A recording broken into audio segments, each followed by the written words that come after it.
Imagine that you made a wish for someone to love you more than anyone else in the world, but when your wish actually comes true, there is a very dark twist. They don't seem like themselves and very bad things start to happen. This new horror movie is like a twisted fairy tale that tells you to be careful what you wish for because you just might get it.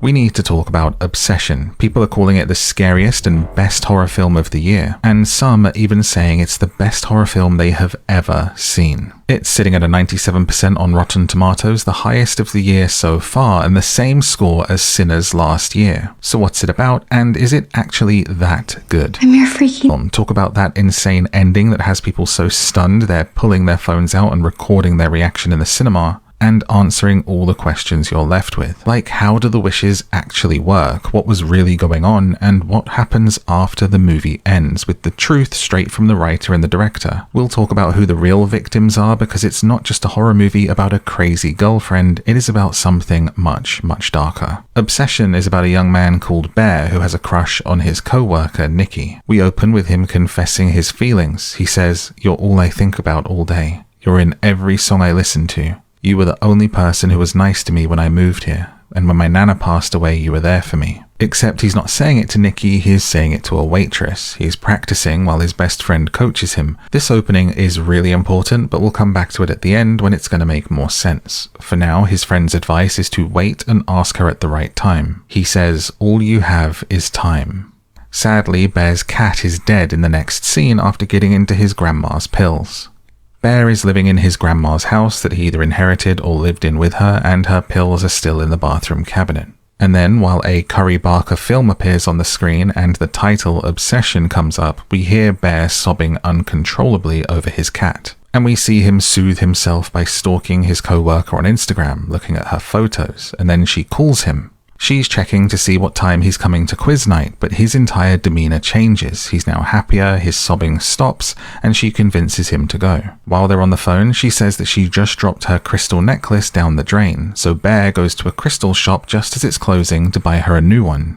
Is that a nice thing to do, or is it a bit obsessive? How would you feel if you mentioned that to a co-worker and the next day they had a replacement for you? Let me know what you think in a comment. But while he's at the crystal shop, he sees a One Wish Willow. It looks like a sort of supernatural toy or gimmick, like a Ouija board. It says you get one wish. Open the box, take out the willow stick, and then break it to make it come true. The girl behind the counter implies that people come back and complain, and Bear asks, do they complain that it doesn't work, or that it did and it ruined their life? She doesn't give a straight answer, and we of course know it's going to be the second one. We cut to quiz night, which takes place at Barker's pub, a reference to writer and director Curry Barker, and we meet our group of characters. We've got Bear, Ian, his best friend, Nikki, who he has a crush on, and Sarah, who is another co-worker. Bear tries to confess his feelings for Nikki here, but they keep getting interrupted, so they leave and he offers to drive her home. In the car, Nikki reveals that she's going to leave the job where they work together because she wants to be a writer, and she says she doesn't feel love and she needs to feel it if she's going to write it. And so, being nosy about her book, he says, "Oh, so it's a romance," and she says, "No, it's a love story." Bear says, "Isn't that the same thing?" and Nikki doesn't answer him. They are not the same thing, and it's important to note that Bear doesn't know the difference. He then says, "Oh, don't let me forget, I got you something," and she says, "Ooh, no, that makes me nervous." Nikki asks if Bear likes Sarah, the other co-worker, because she was asking about him all day, but Bear says, "I just see her as a friend." And when Bear tries to confess his own feelings for Nikki, he can't really get the words out, and he ends up calling her Freaky Nikki, which was some terrible advice by his friend. It's what her bullies used to call her. He was trying to do this playfully, but Nikki doesn't like it, and she says, "Do you like me?" I think him doing this tactic of playful negativity clearly sets off her radar of, does this guy like me? And she just asks him outright, thinking, great, another guy that I thought was a friend but actually has feelings for me. She says, "Now is the time to tell me if you do," and Bear just says, "I think we're very good friends." Nikki says good and walks away. This scene's importance is overlooked. Guys will read this as Bear being friend-zoned, that he tried to shoot his shot and it didn't go his way. Women will read it as this horrific moment when you realize the person you thought was a good friend had ulterior motives, that they were hiding feelings for you the whole time and the friendship is about to be ruined. She walks away, so sat in the car like a sad little urchin, Bear opens the One Wish Willow and it plays a video game sounding jingle. He says, "I wish Nikki loved me more than anyone else in the world," and he breaks it in half. Then, when he goes to pull away, he looks to the side and sees Nikki standing on her doorstep staring back at him. She comes back to the car and makes conversation, offering him to come back inside to her place. She says, I did just lose my cat." "Oh no, wait, you lost your cat. Sorry, come inside." She's acting really strange and immediately obsessed with him, lovesick in a crazy type of way to try to get him to come back in. She even seems to break out of the trance for a split second saying, "What the F am I doing?" and then goes straight back into being lovesick crazy. She climbs into the car and says, "Let's go to your place," and then says that her dad is dying and she doesn't want to be alone. So they go back to Bear's and he puts her to bed and then goes to leave, and she asks for him to keep her company in bed. Bear gets on top of the bed fully clothed, only taking his shoes off. He's shown to be totally awkward and lacking experience with women. So Nikki takes charge and kisses him, but mid-kiss she snaps back to her former old Nikki self and says, "What the F again?" She falls back off the bed, but immediately is back to being lovesick and apologizing for what she just did. It freaks Bear out, so he sleeps on the floor, at least for tonight, and he searches on the internet about One Wish Willows. There are results about the Mandela effect, asking if the toy ever really existed in the 1980s, and posts from people saying that they do work or that they don't. And from this point forward, we watch as Nikki continues to act dangerously obsessed with Bear. And Nikki doesn't seem like Nikki at all, but Bear just keeps looking past it. He wakes up to breakfast made for him, which is nice. But there's also a memorial for his dead cat on the floor where Nikki has taken the cat out of the trash and set up a blanket and candles for it. Weird.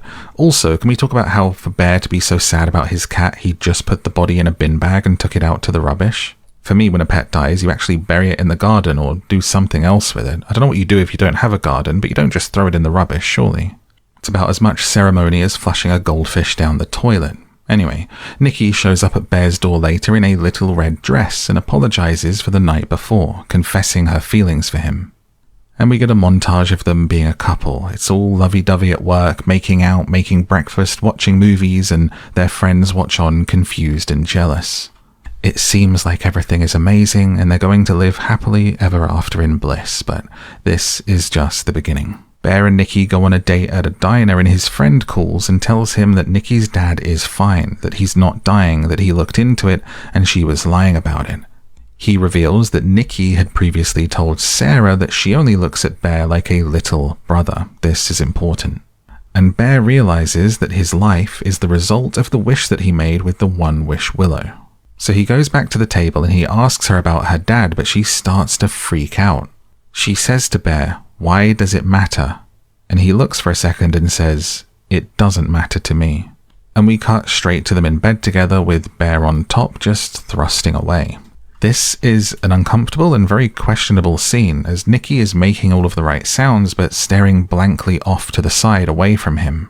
Given the nature of the wish being made and Nikki's free will being taken away from her, this is ultimately really questionable behavior.